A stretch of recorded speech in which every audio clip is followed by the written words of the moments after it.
Masala shartiga ko'ra bizga elektr yurituvchi kuchi E1 12 voltga,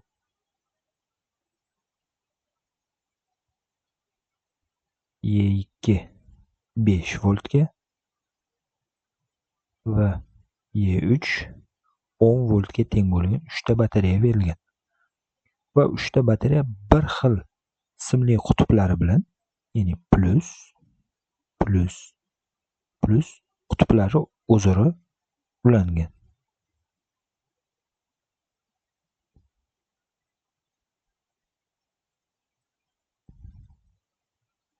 Va mos ravishda manfiy qutublari ham o'zaro ulangan.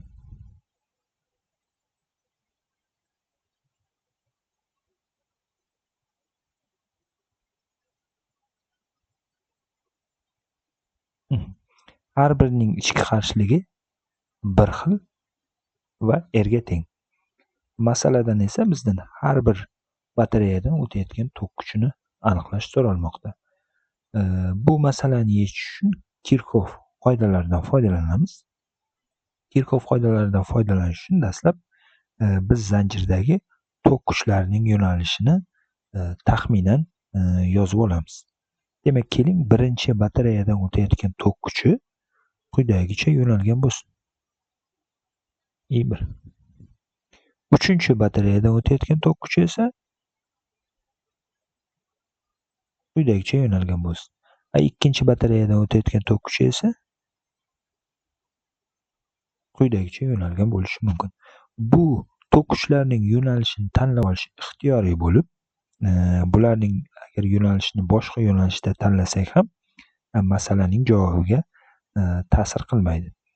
Demak, biz ularning yo'nalishini quyidagicha deb taxmin qilib tanlab oldik. Endi keling, bu yerda tugunlarni belgilab olaylik.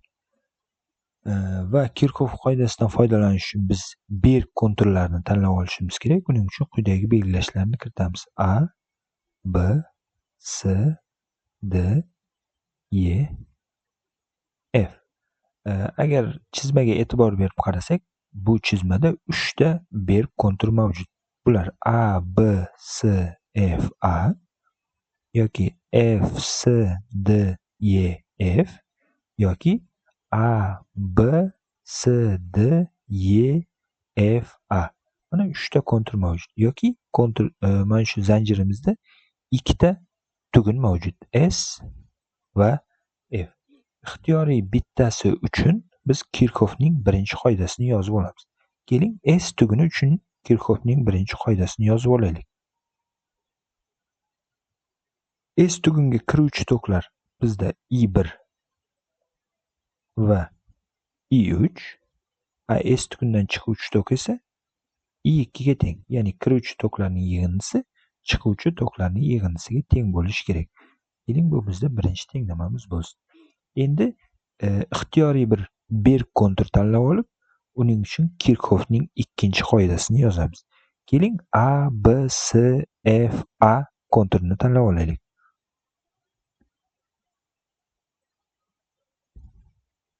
Va bu kontur uchun Kirchhoffning ikkinchi qoidasi quyidagicha bo'ladi. Demak, zanjirning har bir qismiga tushayotgan kuchlanish shu berk konturdagi elektr yurituvchi kuchlarning yig'indisiga teng. Bu yerda biz Kirchhoffning ikkinchi qoidasini qo'llashimiz uchun ixtiyoriy bitta yo'nalish tanlab olamiz. Bu yo'nalishni tanlab olish ham ixtiyoriy. Bizning masalamizda bu yo'nalishni soat strelkasida tanlab olish qulay. Demak, ABCFA kontur uchun Kirchhoffning birinchi qoidasini yozamiz. Demak, AB qismiga tushadigan kuchlanish I1 R ga teng. I1 ning yo'nalishi biz tanlab olgan yo'nalish bilan mos bo'lgani uchun I1 tokning oldiga musbat belgi, plus belgi yoziladi. Endi SF qismiga tushadigan kuchlanish I2 R ga teng. I2 tokning yo'nalishi ham biz tanlab olgan yo'nalish bilan mos bo'lgani uchun I2 tokning oldiga ham musbat belgi yoziladi. Barobar, Demak, shu konturdagi EYUKlarning yig'indisiga teng bo'lishi kerak. EYUKlar oldidagi ishora esa quyidagicha olinadi. Biz tanlab olgan yo'nalish birinchi batareyaning musbat qutbidan kirib, manfiy qutbidan kirib, musbat qutbidan chiqilmoqda. Mana biz tanlab olgan yo'nalish, demak, birinchi batareyaning manfiy qutbidan kirib, musbat qutbidan chiqilmoqda. Demak, Y1 ning oldi musbat bo'ladi. Bu yerga musbat belgi yoziladi. Endi ikkinchi batareyaga e'tibor beramiz. Bizning tanlab olgan yo'nalishimiz ikkinchi batareyaning musbat qutbidan kirib, manfiy qutbidan chiqilmoqda. Demak, Y2 ning oldiga manfiy belgi qo'yiladi. Bu bizning ikkinchi ifodamiz bo'lsin. Endi yana bitta kontur tanlab olamiz va uning uchun ham xuddi shu tarzda Kirchhoffning ikkinchi qoidasini qo'llaymiz. Keling, bu berk konturimiz S, F, Y, D, S bo'lsin.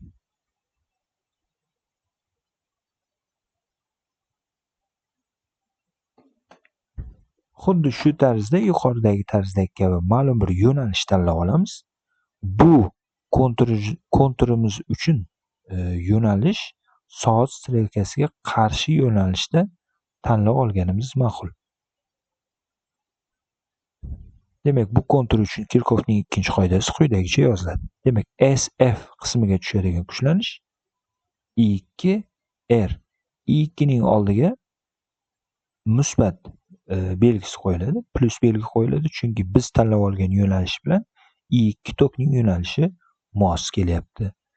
Endi YD qismiga tushadigan kuchlanishni yozamiz. U I3 R ga teng.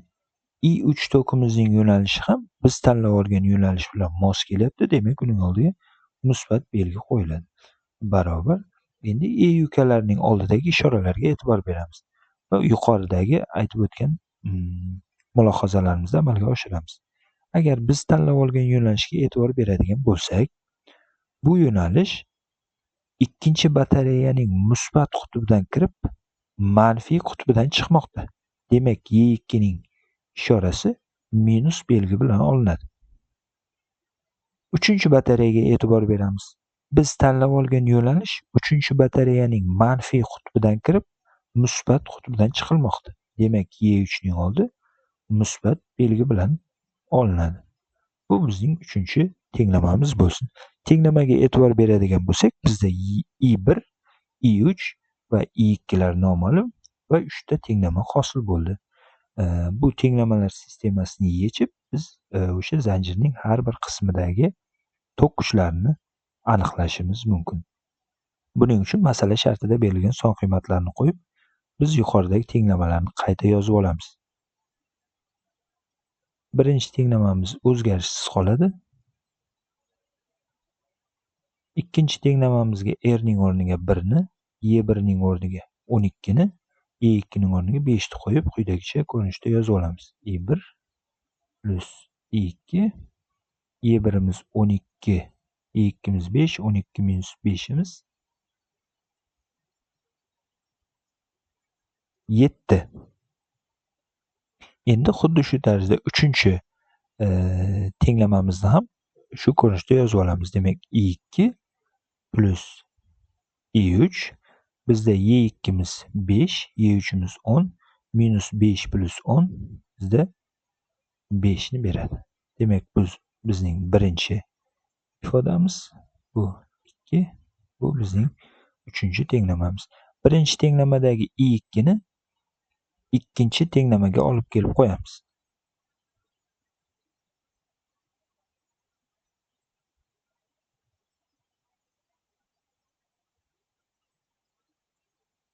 Xuddi shu tarzda birinchi tenglamadagi I2 ni, ya'ni I1 plus 3 ni uchinchi tenglamaga ham olib kelib qo'yamiz.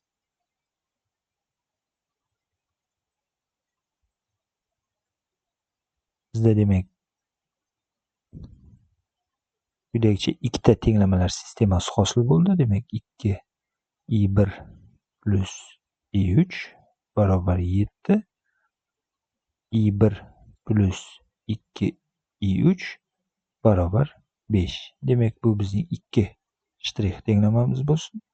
Bu bizning 3 shtrix tenglamamiz bo'lsin. 2 shtrix tenglamamizdan i3 ni topib 3 shtrix tenglamaga olib kelib qo'yamiz. Ikkinchi 2 shtrix tenglamamizdan u3 ni topsak 7 minus 2 i1 ga teng bo'ladi. Bu ifodani 3 shtrix ifodaga olib kelib qo'yamiz. U holda i1 barobar 2 7 minus 2 i1 barobar 5. Demak, bizda quyidagicha tenglama hosil bo'ldi. Bu oxirgi tenglamamizni soddalashtirib i1 ni aniqlashimiz mumkin.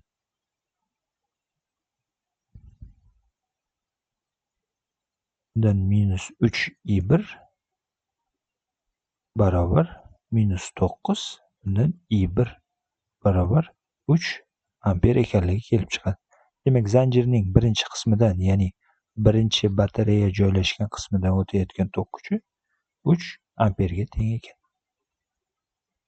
Bu i1 tok kuchini yuqoridagi